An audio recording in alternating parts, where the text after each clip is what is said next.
अब तक हमने क्या पढ़ा है, कुछ भी पॉइंट्स आपको याद हो? हाँ यस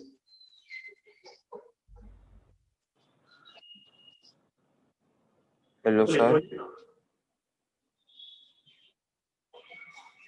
हेलो हाँ यस अनुरोध क्या कर दिया आपने?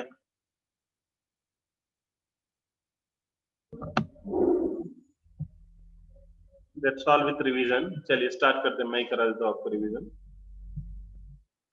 आपसे ना हो पाएगा। देखिए अब देखिए क्लास में हमने क्या पढ़ा, तो फर्स्ट हमने पढ़ा अभी motion of centre of mass पढ़ा था, है ना।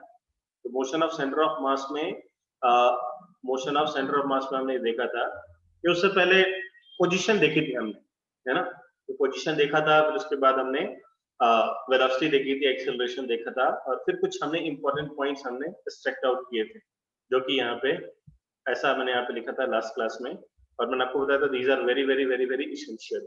और ये आपको सेंटर ऑफ मास में अगर ये आपको क्लियर है, दीज पॉइंट्स आर क्लियर, तभी आप कुछ जाके उसमें आप कर पाएंगे उनके क्वेश्चंस में, करेक्ट। क्योंकि अभी तक तो हमने जो कुछ भी करा this is very very very very simple, है ना। मैंने आपको डायग्राम बता के सारे के सेंटर ऑफ मासेस कहाँ कहाँ से आपको कैसे याद रखने हैं वो सब कुछ आपने देख लिया था, वो सब आप याद रख पाएंगे, है ना। तो बट लास्ट में जो मैंने आपको पॉइंट्स बताए थे, किधर गए वो पॉइंट्स, शायद यहाँ पे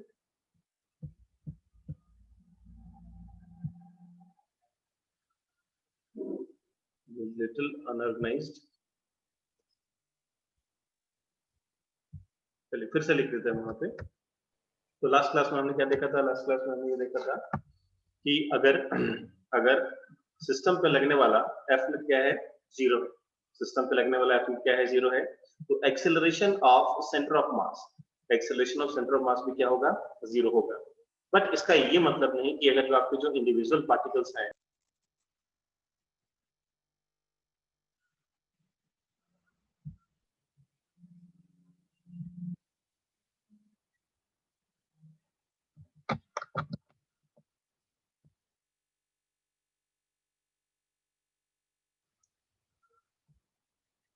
now how is the voice?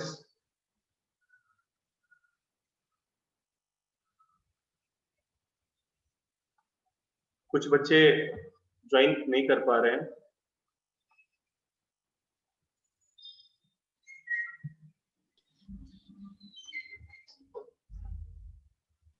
Hello everyone, Anuvrat आ गया आप क्लास में? यस ओके ओके, सब कुछ ठीक है अभी? ओके नाउ सो हमने देखा था कि यहाँ पे acceleration of centre of mass अगर यहाँ पे जीरो है, सो द इंडिविजुअल पार्टिकल हैं उनका एक्सेलरेशन जीरो के बराबर नहीं होगा, उनके पास कुछ ना कुछ एक्सेलरेशन होगा। तो जैसे कि यहाँ पे मैंने आपको बताया था कि यहाँ पे देखिए एक व्हील है, ये व्हील जैसे मान लीजिए ये आगे जा रहा है और ऐसे ओमेगा से ऐसा रोटेट भी कर रहा है ना। तो यहाँ पे अगर मैंने मान लिया कि वी हैव सम 3-4 पार्टिकल्स, 1 2 3 4, है ना, ऐसे पार्टिकल्स हमारे पास। तो अगर हम एक एक पार्टिकल के एक्सेलरेशन या फिर वेलोसिटी पे अगर हम कॉन्सेंट्रेट करें तो कुछ कैसा आएगा भाई, वो कुछ ऐसा आएगा, देखिए ध्यान से। तो इस पार्टिकल जब भी आपके पास रोटेशन और ट्रांसलेशन जब दोनों होता है ना, तो वहां पे आपके पास दो दो वेलोसिटीज होती है। कैसे? जैसे देखो ध्यान से, अभी यहाँ पे पूरा का पूरा व्हील कैसे जा रहा है, ये आगे की तरफ जा रहा है, करेक्ट। अब ये व्हील आगे जा रहा है, तो इसका मतलब इस व्हील पे जितने भी पॉइंट्स हैं, है ना, there will be the infinite number of points. Wheel हो जिसको बहुत सारे क्या होंगे यहाँ पे, इनफाइनाइट नंबर ऑफ क्या होंगे, पॉइंट्स होंगे, करेक्ट। फिर सारे के सारे पार्टिकल किधर जा रहे होंगे, आगे की तरफ। सारे के सारे पार्टिकल किधर जाएंगे भाई, आगे की तरफ, आगे आए। ओके, बट यहाँ पे क्या हो रहा है, रोटेशनल मोशन भी हो रहा है, ऐसे रोटेट भी हो रहा है। सो अभी देखिए ध्यान से, एक पार्टिकल के ऊपर हम कॉन्सेंट्रेट करें तो ये देखिए, ये तो अभी यहाँ पे ये इसको आगे लेके जा रहा होगा, बट सिंस अभी ये नीचे ऐसे ओमेगा से नीचे ऐसे घूम रहा है, तो क्या होगा भाई, इसके पास एक डाउनवर्ड वेलोसिटी भी होगी नीचे की तरफ, है ना। ध्यान से इसको ठीक से बनाए, इस पॉइंट को ले लो, तो ये ऐसे आगे और ओमेगा अगर मान लीजिए नीचे, तो अगर ये क्या होगा इसके पास, ये पॉइंट जाहिर सी बात है किधर जाएगा भाई, नीचे की तरफ, है ना। तो यहाँ पे एक वेलोसिटी इधर नीचे की तरफ, एक यहाँ पे ऐसा होगा।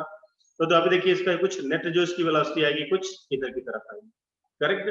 तो कहने का मतलब क्या है कि यहाँ पे अगर देखा हमने, यहाँ पर हमारे पास 4 पार्टिकल्स हैं, एक यहाँ पे है, एक यहाँ पे है, एक यहाँ पे है, और इस सिस्टम में इस सिस्टम में अगर सेंटर ऑफ मास का एक्सेलरेशन क्या है, सेंटर ऑफ मास का एक्सेलरेशन 0 है, हो सकता है इसका एक्सेलरेशन आगे है, इसका एक्सेलरेशन पीछे है, दोनों मिलके एक दूसरे को कैंसिल आउट कर रहे हैं, हो सकता है। तो इसलिए हमने बोला कि ये क्या है, ये 0 नहीं होगा।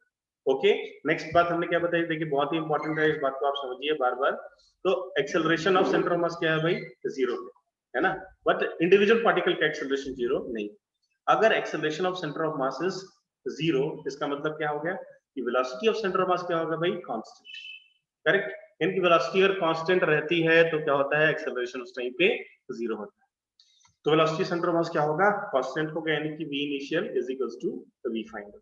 ओके, नाउ दूसरी बात यहाँ पे देखिए, अब मैंने आपको ये बताया था कि अंडर दीज कंडीशंस, ये सारी चीजें होने के बाद, है ना, क्या under these conditions, if v initial is equal to 0 then v final will be also equal to 0। Correct, अगर फोर्स सिस्टम पे नेट फोर्स कितना है, 0 है, तो एक्सेलरेशन सेंटर ऑफ मास क्या हो गया, 0 हो गया। वो 0 होने के बाद इंडिविजुअल पार्टिकल का एक्सेलरेशन 0 नहीं है। ओके, फिर हमने देखा कि अगर एक्सेलरेशन 0 है तो velocity of centre of mass is also equal to constant. ये कांस्टेंट है, यानी कि जो v इनिशियल होगा वो v फाइनल होगा।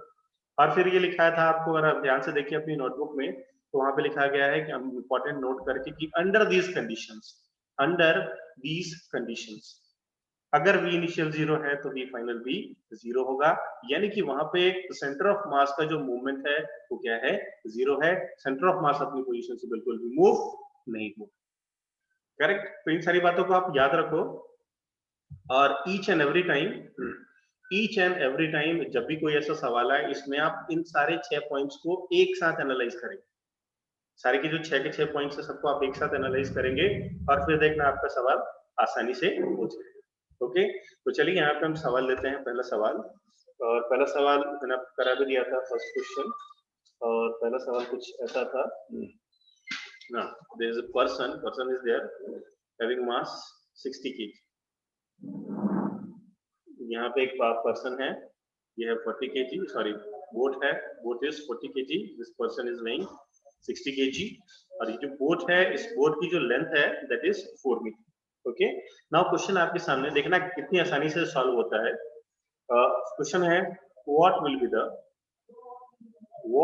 Be the displacement, sorry what will be the displacement of boat, what will be the displacement of boat when Manoj, इसका नाम है रखना है मनोज, when Manoj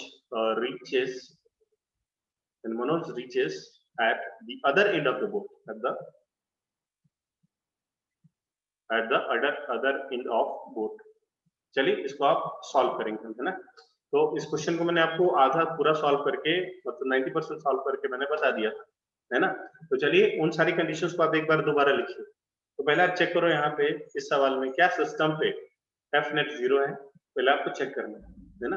तो एफ नेट 0 की कंडीशन कैसे आती है, एफ नेट की कंडीशन ऐसे आती है कि कहीं से कोई बाहर से कोई बंदा इस पे पत्थर तो नहीं फेंक रहा है ना, कोई आके इसको धक्का तो नहीं दे रहा, तो नहीं, ऐसा कुछ नहीं हो रहा।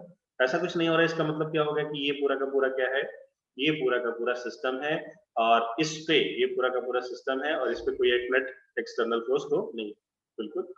तो acceleration of centre of mass क्या हो गया भाई, 0, बिल्कुल 0। तो एक्सेलरेशन ऑफ सेंटर ऑफ मास हो गया आपके पास 0। तो नाउ अभी देखिए, तो velocity of centre of mass will be what, it will be constant.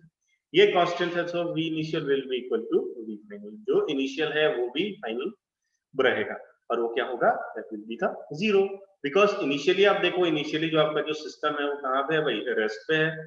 Initially system किधर है भाई आपका, रेस्ट पे है। करेक्ट, तो सेंटर ऑफ मास का मूवमेंट नहीं हुआ। ओके, यहाँ तक आपको क्लियर है, यहाँ तक क्लास में करा दिया था ना। और देखिए ध्यान से, तो अभी मैं यहाँ पे लिख सकता हूँ कौन सा formula, R centre of mass is equal to m1 r1 plus m2 r2 upon m1 plus m2। एक सेकंड बच्चों, डाउट बाद में लास्ट में। Answer is 6, not 6, answer is 2.4। देखिए ध्यान से, अभी सीखिए सभी लोग ध्यान से, फुल कंसंट्रेशन देंगे एवरीबॉडी, अगले 2-3 मिनट तक कहीं भी अपना ध्यान ना भटकाएं। तो देखिए यहाँ पे सेंटर ऑफ मास का मूवमेंट हुआ, तो इस फॉर्मूले को कैसे लिख लेते हैं हम, dr centre of mass equals to m1 dr1 plus m2 dr2। इसका मतलब क्या होता है भाई, dr1 dr2 मतलब थोड़ा सा क्या हुआ है यहाँ पे, एक मूवमेंट हुआ है ना, और कुछ नहीं हुआ। ओके, नाउ अभी देखिए upon m1 plus m2।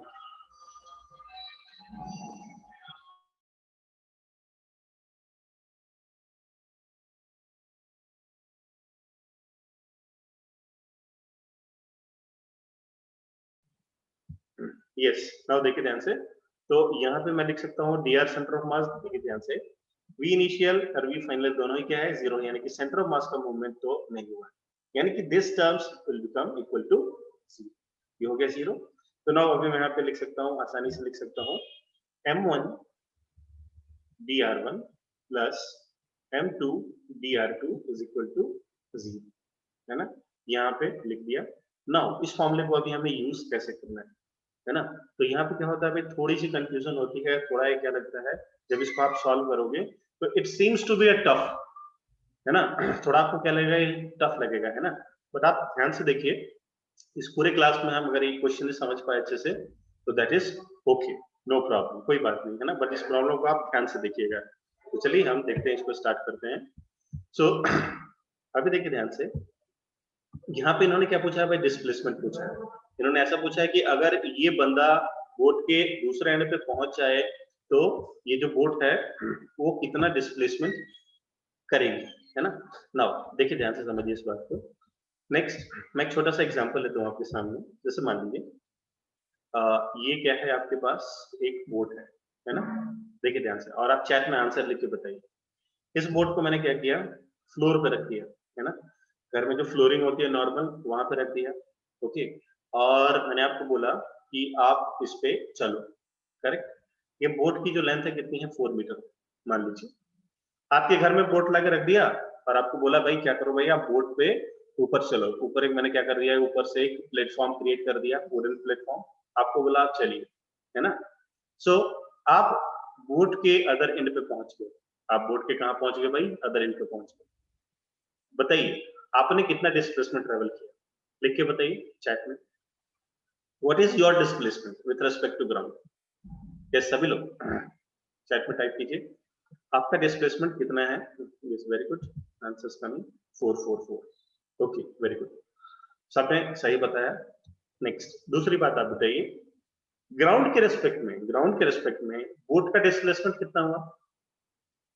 Ground के रिस्पेक्ट में बोट का डिस्प्लेसमेंट कितना हुआ, zero zero zero, very good, very good, सब लोग समझ पा रहे हैं कि ग्राउंड के रिस्पेक्ट में कितना हो रहा है, जीरो हो रहा है। Okay, very good. Okay, now अब आते हैं सब इस क्वेश्चन की बात करते हैं। और क्वेश्चन में क्या कह रहा है कि ये जो आपके पास बोट है ना, इस बोट को हमने क्या कर दिया, अभी पानी में रख दिया। कहाँ रख दिया भाई, पानी में रख दिया, करेक्ट। नाउ अब आप आगे चलो इसके ऊपर, अब आप कहाँ चलो भाई, इस पे आगे की तरफ चलो।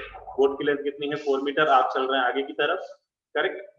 तो दूसरा क्वेश्चन आप मुझे भी बताइए, इस केस में मैंने आपसे पूछा था कि बोट की डिस्प्लेसमेंट कितनी हुई, what is the displacement of boat, है ना, तो आपने क्या आंसर दिया था, जीरो। सेम आंसर आप इसमें बताइए, what is the displacement of boat in this case, कुछ होगा या नहीं होगा। यस, फिर से इसमें देखिए ध्यान से, yes, boat will move backwards, very good. Boat किधर जाएगा भाई, बैकवर्ड आएगा और बोट का भी डिस्प्लेसमेंट होगा। ओके, वेरी गुड, सबको पता है ना। नाउ अभी देखिए ध्यान से, सो अगर आप ध्यान से आप देखो, जैसे ही ये बंदा आगे की तरफ आएगा, ये बंदा जैसे ही क्या होगा, आगे की तरफ आएगा, ये जो बोट है आपका, ये बोट ये पीछे की तरफ चला जाएगा। ये बोट कैसा जाएगा भाई, पीछे की तरफ, है ना। नाउ अभी देखिए ध्यान से, जैसे आप थोड़ा सा आगे गए, जैसे आप थोड़ा आगे गए, बोट क्या हो गया, अपने आप को थोड़ा पीछे आ गया, है ना। नाउ इस केस में बात करें, जब आपका बोट कहाँ पे रखा हुआ था भाई, लैंड पे रखा हुआ था, जमीन पे रखा हुआ था, तो उसमें क्या है, इस बंदे को पूरा का पूरा 4 मीटर चलना पड़ा। कितना चलना पड़ा भाई, पूरा का पूरा 4 मीटर चलना पड़ा, है ना, in order to reach at the other end, correct. But यहाँ पे देखो ध्यान से, इसमें क्या होगा, जब आपने बोट को कहाँ रख दिया भाई, पानी पे रख दिया, तो जैसे ही आप थोड़ा सा आगे आए, बोट पीछे आगे कितनी, एक्स, बोट कितनी आगे भाई, पीछे एक्स आगे। तो क्या आप मुझे बताइए, क्या अब भी इस पर्सन को 4 मीटर चलना पड़ेगा या 4 मीटर से कम चलना पड़ेगा। क्या इस केस में भी बोट को 4 मीटर चलना पड़ेगा, 4 से कम चलना पड़ेगा? एवरीवन एवरीवन सभी लोग लिख के बताइए। अब आप यहाँ पे देखिए, है ना, जैसे आप थोड़ा आगे आए बोट अपने आप पीछे आ गई। अब आपको कम चलना पड़ेगा ना, अब आपको 4 से कम चलना पड़ेगा। 4 से कितना चलना पड़ेगा भाई? कम चलना पड़ेगा, करेक्ट? यस, आई होप सबको समझ में आ गया। नाउ चलिए इस पे आते हैं, अपने सवाल पे आते हैं। तो अभी इसका अगर हम डिस्प्लेसमेंट देखें तो m1 किसको मान लेते हैं भाई? m1 मान लेते हैं इस पर्सन को। 60 kg है जो पर्सन, इसको हम m1 मान लेंगे। ओके, सो ये हो गया हमारा m1 60 kg का पर्सन, और m2 हो गया हमारा बोट। तो फिर से देखिए, फिर से डायरेक्शन कोऑर्डिनेट को फॉलो करेंगे। इसको हम पॉजिटिव लेंगे और इसको हम क्या लेंगे? नेगेटिव लेंगे। It will B positive and it will B negative. Okay, तो हमने ये मान लिया कि ये जो बोट है, this boat will move backwards, तो इसका डिस्प्लेसमेंट नेगेटिव लेंगे। और ये जो पर्सन है ये इधर की तरफ आ रहा है, इसका डिस्प्लेसमेंट इसको हम लेंगे तब पॉजिटिव। ओके, तो नाउ m1 लिखा हमने किसको? 60 को। m1 60 जो हमारा पर्सन है ये वाला, दिस इज 60 kg। तो इसका जो डिस्प्लेसमेंट होगा वो कितना होगा भाई? 4 माइनस x होगा। क्यों 4 माइनस x होगा? बिकॉज ये अगर आप ये आगे चल रहे हैं तो बोट का डिस्प्लेसमेंट क्या होगा भाई? थोड़ा पीछे हो गया, कितना हो गया? वो x पीछे आ गया। अगर आप ग्राउंड से देखेंगे तो अभी देखिए इस केस में ध्यान से देखिए, जब आपने बोट को ग्राउंड पे रखा है तो डिस्प्लेसमेंट कितना है भाई? 4 मीटर। इसे 4 मीटर जाना ही पड़ेगा अगले एंड पे।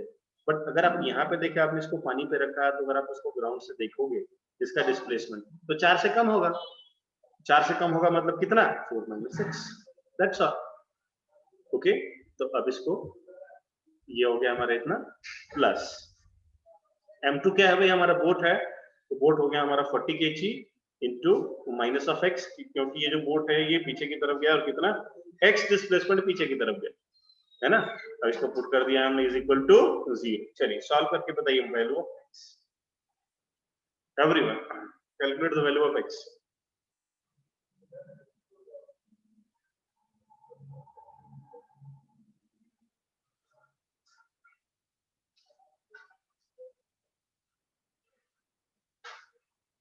Yes, what is the value of x? It's 2.4. 2.4. 2.4. Sahil का आंसर 2.4, वेदांत का answer 2.4. 2.4 is the correct answer. Yes. तो यानी कि इसका मतलब क्या होगा कि बोट कितनी चली गई भाई? 2.4 मीटर पीछे चली। और ऐसे भी अगर आप देखो, अगर आपने कभी बोट पे ट्रैवल किया हो, जो मछली पकड़ने वाला जो बोट होता है, उस पर आप पकड़ के थोड़ा आगे जाएंगे तो बोट पीछे आती है। यस, किसी बच्चे को डाउट, किसी बच्चे को समझ में नहीं आया? दोबारा बताना है फिर से? एनीवन? कोई बात नहीं, 2 बार 3 बार समझेंगे और दूसरे तरीके से भी समझेंगे। Anyone else? किसी को फिर से बताना है? आगे बढ़े। एनीवन?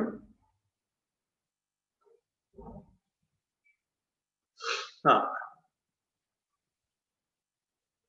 बोट तो ज्यादा मूव कर रहा है, कोई बात नहीं, करने दो।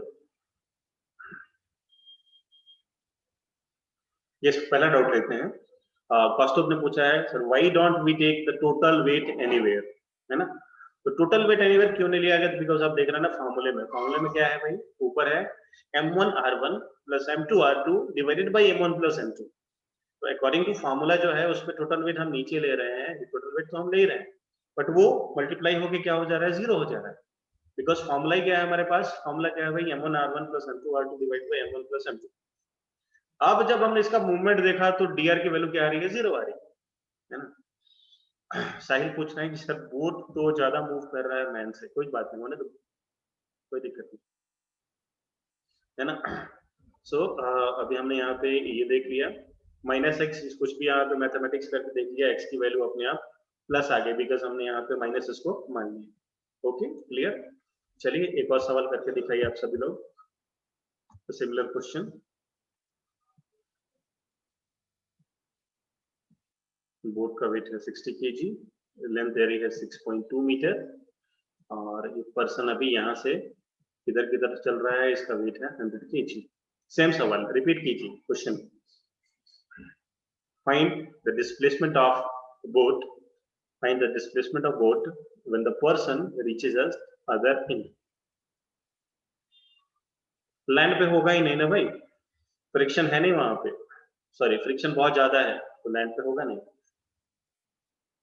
अगर लैंड को अगर बनाते बिल्कुल ही फ्रिक्शनलेस बना दीजिए तो सेम ये question is same, this question is same, है ना। ये देखिए अभी ये पानी है, this is water, same question को रिपीट कीजिए आप। Find the displacement of boat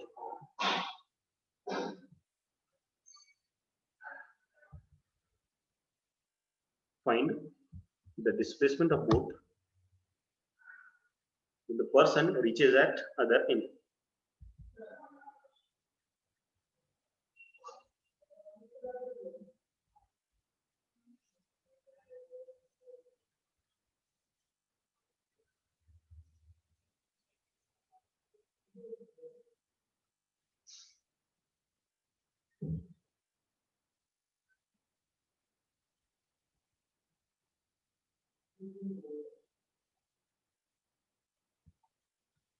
yes answer. तो अभी आप इसको सॉल्व करेंगे तो फिर स्टार्टिंग से कैसे, एफ नेट सिस्टम पे क्या है, zero, F net on the system है जीरो, यानी acceleration of centre of mass is zero, यानी कि velocity of centre of mass will be constant. अगर ये सारी कंडीशन है, ये सारी कंडीशन एग्जिस्ट करती है तो there will be v initial will be equal to v final, that will be zero, because system initially क्या है भाई, इनिशियली सिस्टम कहां पे है, रेस्ट पे। यस आंसर आ रहे हैं 3.87, 3.8, ओके 3.87, 3.8, वेरी गुड। यस बाकी लोग आंसर लेके आए।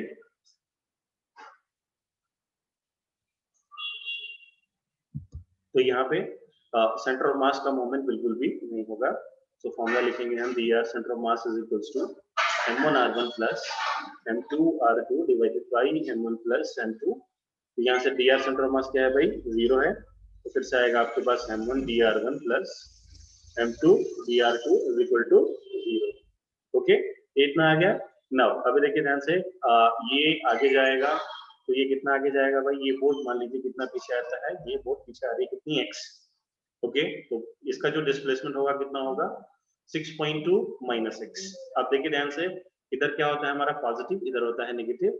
एक्सप्रेशन में कैसे लिखूंगा, तो इस एक्सप्रेशन को मैं कुछ ऐसे लिखूंगा, m1 की वैल्यू कितनी दे रखी है हमें, m1 की वैल्यू दे रखी है 100 kg, so this is 100 into minus यहाँ पे लगाएंगे, एक साइन यहाँ पे माइनस का लगाएंगे, minus of 6.2 minus x, because अभी क्या जा रहा है, ये नेगेटिव डायरेक्शन में जा रहा है। ओके प्लस प्लस वोट कितना है 60 into x equal to 0। Solve कर देंगे तो x की वैल्यू आती है यहाँ से 3.2। हाँ भाई सॉल्व कर लेंगे सभी लोग।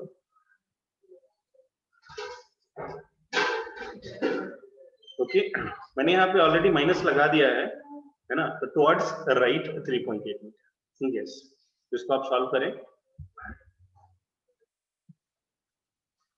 इस एक्सप्रेशन को सॉल्व करें, x की वैल्यू जो आएगी उससे पता चलेगा कि आपका जो बोट है वो इधर आ गया राइट की तरफ कितना 3.8 मीटर। ओके नेक्स्ट अगला सवाल आते हैं, next question.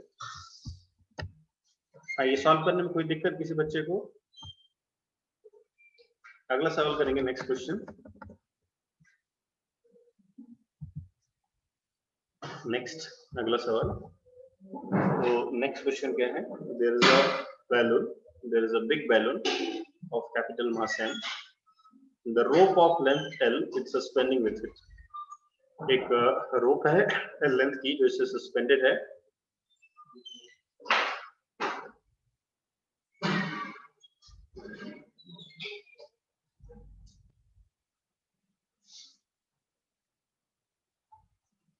just a second रुक जाइए,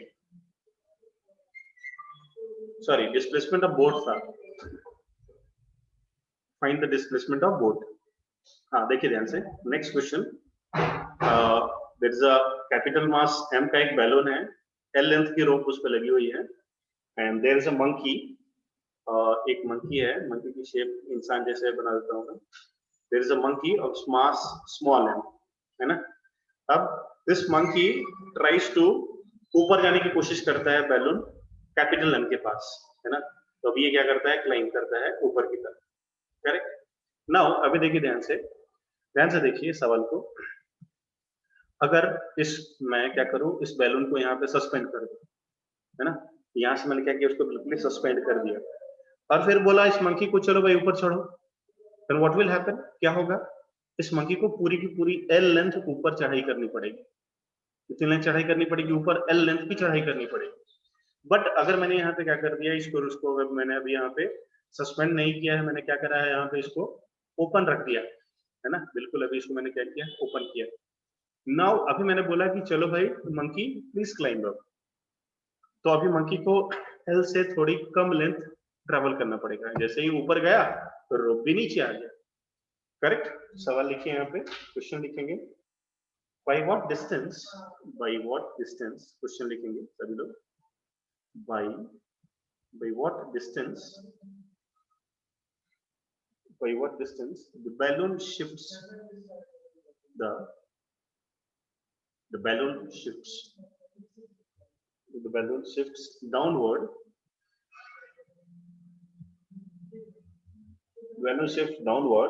when monkey reaches at topmost point, when monkey reaches at topmost point।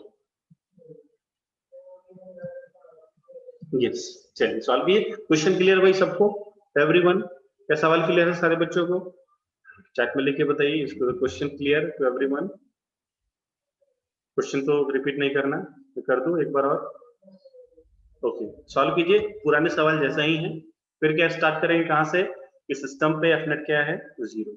System पे एक्सेलरेशन क्या है भाई, एक्सेलरेशन सेंटर ऑफ मास क्या है, 0, करेक्ट। सेंटर ऑफ मास का, हाँ चलिए बता देंगे। क्वेश्चन लिख लीजिए सभी लोग, एक बार एक्सप्लेन करता हूं मैं। देखिए ध्यान से, साहिल पूछ रहे कि इसमें फोर्स लगेगा क्या। अभी देखो ध्यान से, पिछला सवाल हमने यहाँ पे ऐसा किया था, ये है बोट हमारा, है ना।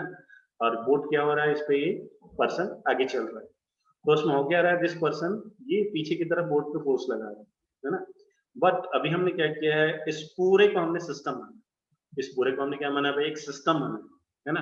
तो अभी यहाँ पे बोट और इंसान, इन दोनों के बीच में कुछ भी अगर चल रहा है ना, तो this is the internal matter, है ना। और हमने क्या बोला है कि एफ एक्सटर्नल की बात की, बाहर से कोई फोर्स तो नहीं लग रहा है ना। सिमिलरली हमने क्या माना, इस man plus monkey, sorry balloon plus monkey को हमने क्या माना, एक टोटल सिस्टम माना, है ना। तो ये इंटरनल हो गया, है ना। ये फोर्स कैसा हो गया भाई, ये फोर्स हो गया आपका इंटरनल, करेक्ट। तो बाहर से कुछ तो फोर्स नहीं है। तो देखिए सवाल फिर से एक बार देखिए, समझ लीजिए क्वेश्चन को एक बार फिर से, बाकी लोग सॉल्व करें जिनको समझ में आ गया। तो यहाँ पे ये एक मंकी है, this monkey is trying to climb the rope, तो रोप की लेंथ कितनी है, L है, this is a capital mass M, this is a small mass M।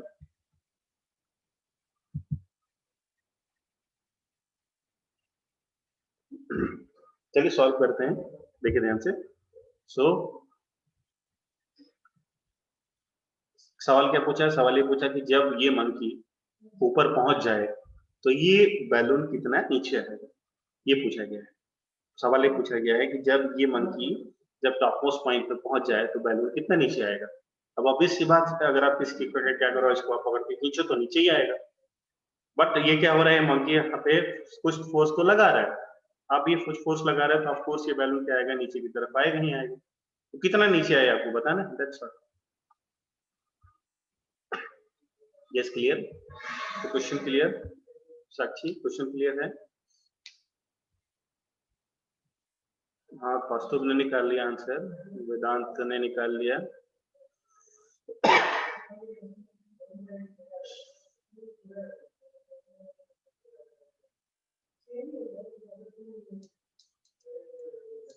Kaustubh correct answer, वेदांत गलत आंसर।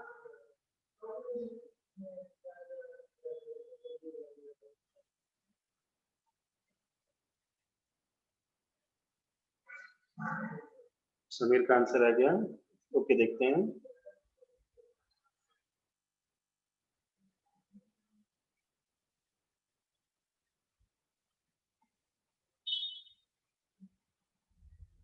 चलिए सॉल्व करते हैं सवाल को, ठीक है ध्यान से। सो फिर से वही बात, this is capital M and this is your small M, इसकी लेंथ कितनी है, एल है। तो सबसे पहले तो ये थ्योरी बार बार लिखनी है आपको। डेफिनेट एक्सटर्नल जो है उसको क्या लग रहा है, zero. Acceleration of centre of mass will also be equal to zero. तो अगर देखिए acceleration of centre of mass अगर यहाँ पे जीरो है तो क्या होगा भाई, velocity of centre of mass will be constant, यानी कि v इनिशियल जीरो है तो v फाइनल भी क्या होगा आपका, जीरो होगा। करेक्ट। अगर ऐसा हो रहा है इसका मतलब क्या है भाई, सेंटर ऑफ मास का जो डिस्प्लेसमेंट वो क्या है, जीरो है ना। तो नाउ अभी हमारे पास फॉर्मूला क्या है, देखिए बिल्कुल पिछले वाला सवाल ही है, इसमें कोई दिक्कत वाली बात नहीं है।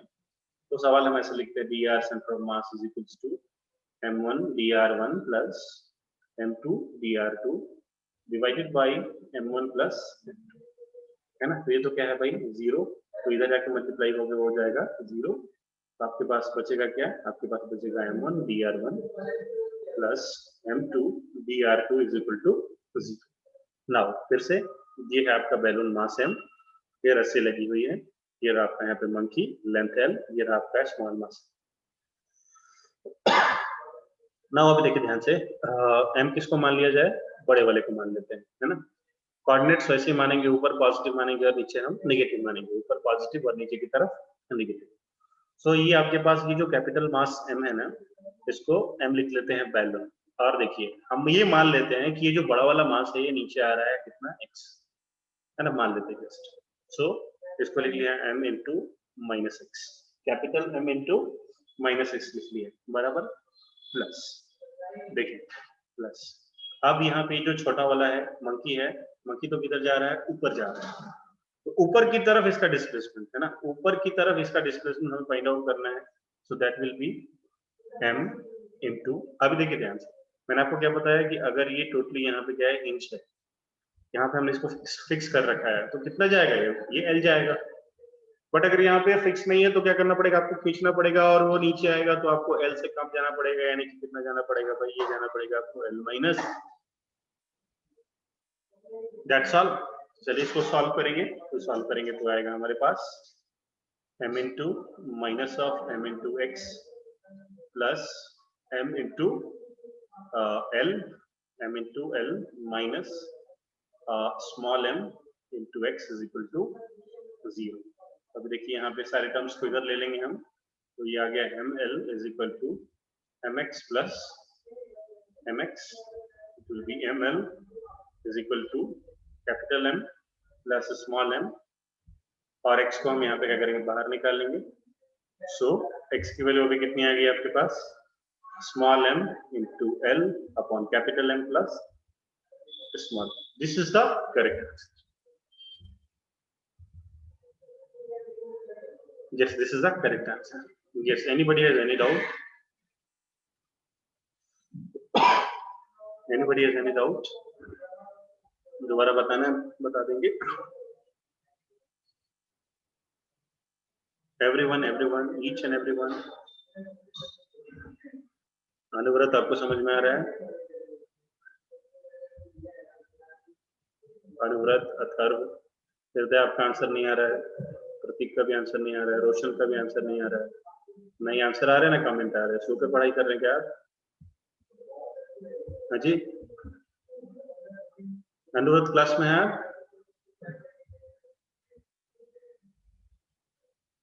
हाँ, लोग डाउट पूछ रहे हैं क्या, कल माइनस एक्स कैसे आया?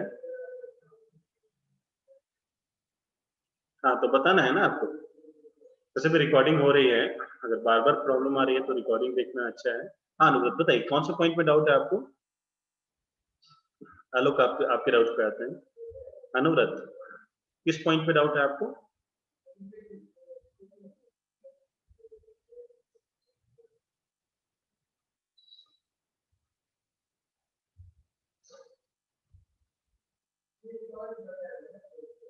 इक्वेशन डायरेक्ट, ओके ओके ठीक है, देखिए ध्यान से। आलोक देखिए, आप l माइनस एक्स कैसे है इस बात को समझते हैं हम। देखो ध्यान से, ये वाला आपको अगर बोर्ड वाला समझ में आया होगा, है ना, तो ये भी आप समझ जाएंगे। तो बोर्ड वाले इक्वेशन को जस्ट हमने क्या किया है, अभी यहाँ पे उल्टा कर दिया, है ना। बोर्ड को जस्ट मैंने अभी क्या किया भाई, उल्टा कर दिया और कुछ नहीं किया। तो अभी देखिए ध्यान से, यहाँ पे अगर ये एल ऊपर चल रहा है ना, जैसे ही थोड़ा ऊपर जा रहा है ना, ये जो बैलून है वो क्या आ गया भाई, थोड़ा सा नीचे आ गया, है ना। तो जैसे ही ऊपर गया बैलून क्या हो गया, थोड़ा सा नीचे आ गया। तो अगर आप ग्राउंड के रिस्पेक्ट में देखोगे, अगर आप ग्राउंड से देखोगे तो उसका मतलब क्या होगा, ग्राउंड से देखेंगे ना तो आपको ऐसा लगेगा कि बैलून तो नीचे आ गया, है ना। बैलून नीचे आ गया यानी कि अभी आपको आपकी जो रस्सी है वो क्या होगी, छोटी पड़ गई। तो अभी आपको एल नहीं चलना है, थोड़ा सा कम डिस्टेंस चलना है। कितना चलना है, तो that will become L minus x, because balloon थोड़ा सा नीचे आ गया। आप देखिए इक्वेशन की बात करते हैं अनुव्रत, तो हमने ये माना कि जो बड़ा वाला बैलून है ना, ये x नीचे आ गया, तो नीचे वाले डायरेक्शन को नेगेटिव मानते हुए मैंने लिख दिया यहाँ पे m इंटू माइनस एक्स, है ना। m इंटू माइनस एक्स लिख दिया, प्लस ये मक्की कितना चलेगा अभी, तो ये चलेगा l माइनस एक्स। ओके, तो इस इक्वेशन को भी यहाँ पे इसे इसको इससे मल्टीप्लाई किया, इनको इससे मल्टीप्लाई किया, माइनस वाले जो क्वांटिटीज है उनको इधर की तरफ लेके गए, यहाँ से x बाहर कॉमन निकाला और यहाँ पे x की वैल्यू निकाल ली, m small m 12 upon m plus. Okay Anuvrat, I hope समझ में आ रहा है आपको। कैसा अनुव्रत बताइए। ओके, आप रिकॉर्डिंग देखिए, नहीं होता आप फिर से पूछिए क्लास में, आपको फिर से बताएंगे। ओके, तो चलिए अभी अगला सवाल करेंगे, नेक्स्ट क्वेश्चन करेंगे एक सवाल। या next question is, next question कुछ ऐसा है, लिखेंगे a system was at rest initially. System was at rest initially. The two masses start attracting, लिखते जाएं सभी लोग, start attracting each other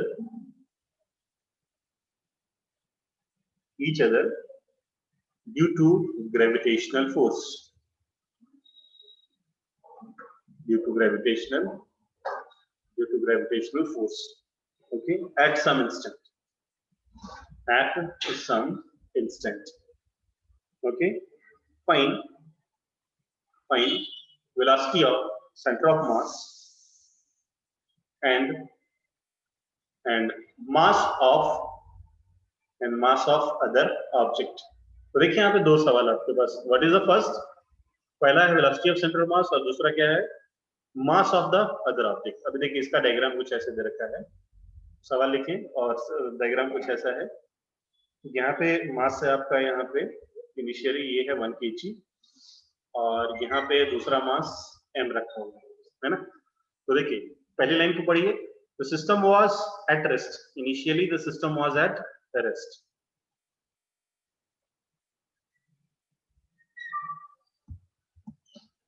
वही कितने बच्चों को प्रॉब्लम आ रही है, how many of you are facing problem?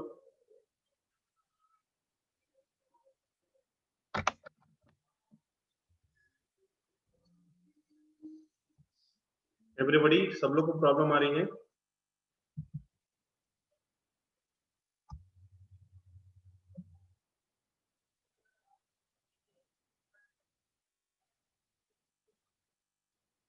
Okay Anuvrat, देखिए अभी 10 मिनट की क्लास है,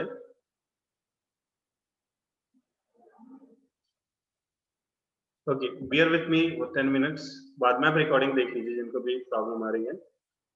सो पहले लाइन पे आप फोकस करो, very interesting question. The system was initially at rest, तो यहाँ पे दिस इज 1 kg एंड ये जो आपका स्मॉल मास m है, दोनों क्या अभी रेस्ट पे है। Okay, when two masses start attracting each other due to gravitational force. अब कभी ऐसा हो गया कि ग्रेविटेशनल फोर्स यहाँ पे स्टार्ट हो गया इनके बीच में एक्ट करना और बहुत ही ज्यादा ग्रेविटेशनल फोर्स है, तो अभी एक्ट हो रहा है, ऐसा होता तो नहीं है, बट ऐसे इमेजिनरी क्वेश्चंस फिजिक्स में बनाए जाते हैं कि कभी ऐसा हुआ कि ग्रेविटेशनल फोर्स एक्ट होना स्टार्ट हुआ और फिर से दोनों मासेस एक दूसरे की तरफ जाने लगे। तो जब दोनों मासेस अब एक दूसरे की तरफ जाने लगे तो उस टाइम पे इसकी वेलोसिटी थी v और इधर इसकी वेलोसिटी है 2v। ओके, इतना सवाल है, फिर आपसे दो क्वेश्चन पूछे जाए, find velocity of centre of mass and find the mass of other object. Yes, चलिए आंसर बताइए फास्ट एवरीवन।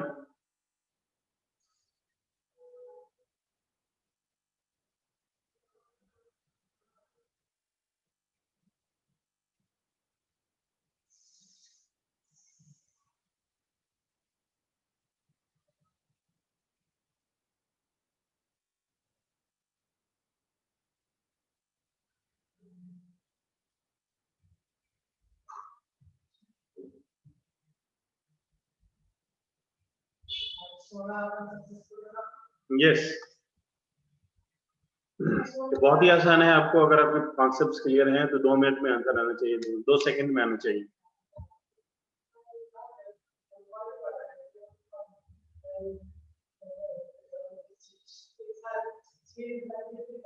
Yes, answer.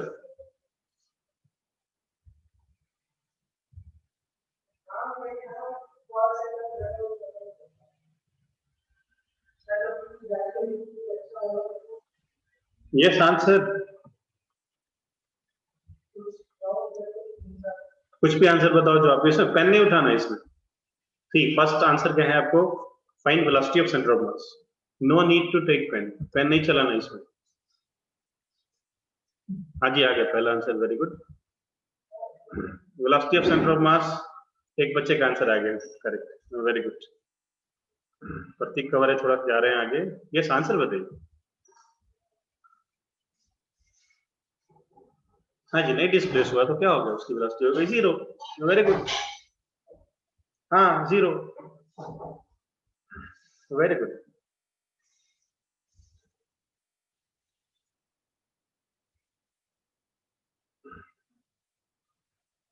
नहीं समझ पाए साहिल, ये आंसर बता रहे हैं। प्रतीक के दोनों आंसर आ गए। देखिए ध्यान से सॉल्व करते इस सवाल को। तो काफी लोगों ने सॉल्व कर लिया, आंसर भी लेके आ गए। क्वेश्चन सबको क्लियर है? Question is clear to everyone? ना देखिए सॉल्यूशन देखिए ध्यान से। तो मैंने क्या कहा कि जब भी ऐसा कुछ क्वेश्चन है तो आप क्या करेंगे, स्टेप्स लिखेंगे। एफनेट सिस्टम पे क्या है, देखिए ध्यान से। ये क्या है, एक सिस्टम है। ये क्या है भाई, एक सिस्टम है और ग्रेविटेशनल अट्रैक्शन की वजह से दोनों का मूवमेंट स्टार्ट हुआ। क्यों स्टार्ट हुआ? Because of gravitational attraction. तो ग्रेविटेशनल फोर्स क्या होता है, दोनों मासेस की वजह से आता है ना। तो यहाँ पे M1 और M2 में क्या हो रहा है, अट्रैक्शन हो रहा है, यानी कि अभी जो इनके बीच का जो ग्रेविटेशनल फोर्स है that is a internal force, है ना। यानी कि बाहर से एक्सटर्नल फोर्स कुछ भी सिस्टम पे नहीं आ रहा है, यानी कि एफ नेट एक्सटर्नल की वैल्यू कितनी है भाई, यहाँ पे अभी 0 है। यानी कि एक्सेलरेशन ऑफ जो सेंटर ऑफ मास होगा वो भी क्या होगा भाई, 0 होगा। अगर ये 0 है, अगर ये 0 है तो velocity of centre of mass क्या होगी, क्या रहेगी, वो रहेगी कांस्टेंट।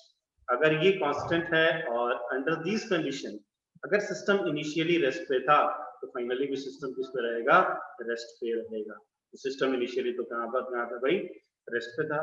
फाइनली भी अगर सिस्टम इनिशियली रेस्ट पे है तो फाइनली भी रेस्ट पे रहेगा, और इस केस में सेंटर ऑफ मास का मूवमेंट क्या होगा, 0 होगा।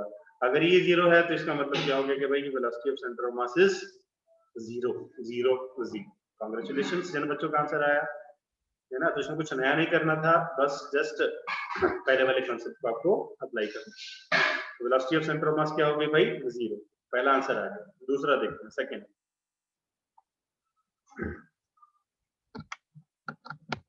थोड़ा नेटवर्क का इश्यू है इधर से भी, हमें थोड़ा सा नेटवर्क का इश्यू है मेरी तरफ से। यस, जस्ट 5 मिनट और बचे हैं, होने दो वर्ड्स को करेक्ट। नाउ नेक्स्ट, तो velocity of centre of mass आ गई 0। कितने लोगों का ये आंसर आ गया, सेंटर ऑफ मास की वेलोसिटी आ गई 0। कितने लोगों का आंसर आ गया, ओके। कोई दिक्कत, एनी प्रॉब्लम? सेंटर ऑफ मास का एक्सेलरेशन आ गया। नेक्स्ट, नेक्स्ट क्या पूछा गया आपसे, नेक्स्ट पूछा गया आपसे सेकंड ऑब्जेक्ट का मास क्या है। तो चलिए कैलकुलेट करते हैं। We have a formula,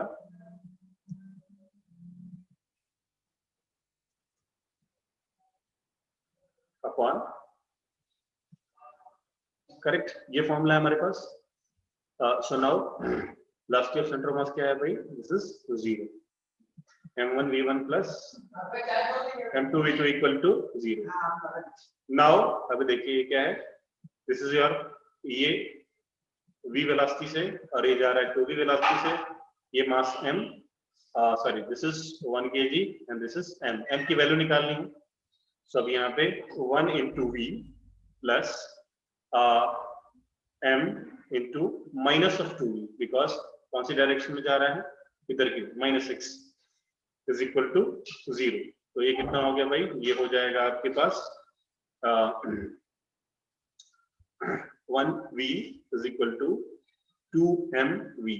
v से v क्या हो गया, कैंसल आउट हो गया, और यहाँ पे m की वैल्यू आ गई आपके पास 1/2। That's all. ओके, तो m की वैल्यू कितनी आ गई भाई, हाफ kg। Yes everyone.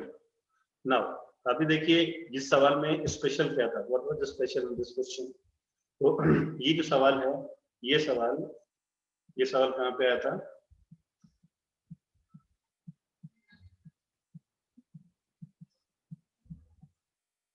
ये सवाल यहाँ पे पूछा गया IIT 2006 एडवांस। ओके, कितने लोगों ने एडवांस का क्वेश्चन सॉल्व कर लिया, फिर से मुझे लिख के बताएं। कितने लोग गए, दोनों आंसर आ गया था, रेज योर हैंड्स। सूरज का आंसर आ गया था, वेरी गुड, कांग्रेचुलेशन सूरज, आपका हो गया सिलेक्शन। यस, डाउट किसी बच्चे को, कोई डाउट? Very good. इस क्वेश्चन में डाउट किसी को फिर से बताना है। -2v क्यों किया, देखिए ध्यान से यहाँ पे, ये देखो ध्यान से, हमें क्या डायरेक्शन ध्यान में रखनी है हर बार। तो ये जो पार्टिकल है ना, ये पार्टिकल इधर जा रहा है, तो हम हमेशा क्या करते हैं, कोऑर्डिनेट्स का ध्यान रखते हैं। ठीक है, हमारे ये +x है, ये हमारे पास क्या -x है, ये है +-y, और ये आपका +y। तो अभी हमें देखना पड़ेगा ये पार्टिकल किधर जा रहा है, ये पार्टिकल इधर की तरफ जा रहा है, मतलब ये डायरेक्शन कौन सी है, which direction it is, minus वाली डायरेक्शन है, इसलिए हमने यहाँ पे क्या लिखा, -2v लिखा। अगर हम ऐसा नहीं लिखते तो मास की वैल्यू कितनी आती, -12 kg आती, that is not possible. Body का मास माइनस कभी नहीं हो सकता। तो गणित ने बिल्कुल ही सत्य आंसर दिया है आपको, मैथमेटिक्स नेवर लाई। ओके ओके, आज के लेक्चर में और कोई डाउट, किसी बच्चे को कोई डाउट और कुछ पूछना चाहते हैं?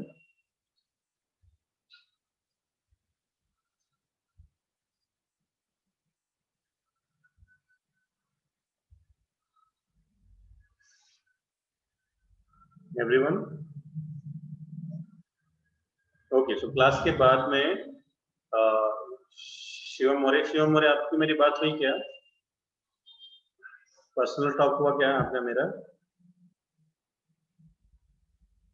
कभी ऐसा कॉल हुआ था, मैंने कॉल किया था आपको? यस किया था। तो आज रोशन वर्मा और आदर्श, ओके, रोशन वर्मा एंड आदर्श, आप मुझे कॉल कीजिए। पवार प्रॉक्सी लगा रहे हैं आप। सो कौन कौन, आदर्श एंड रोशन, कॉल कीजिए, बात करेंगे हम, आपकी समस्याओं को सुलझाएंगे। मैं अपना नंबर लिखता हूँ,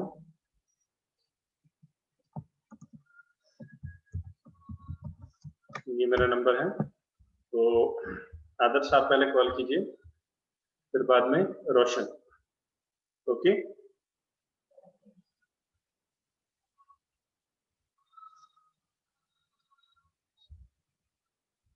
यस, टाइप योर अटेंडेंस, कोई बात नहीं, आप ही कॉल करो मुझे।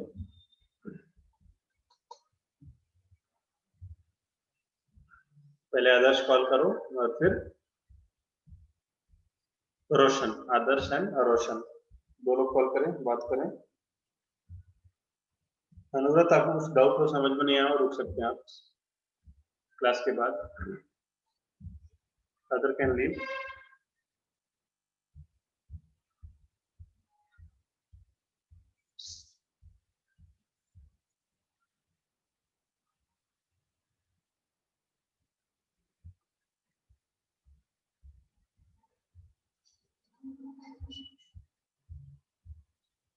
नाइन ओ क्लॉक को, ठीक है, कॉल कीजिए आप मुझे Anuvrat,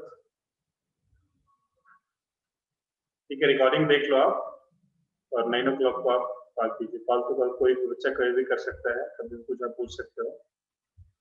okay, thank you very much, thank you very much, ending here.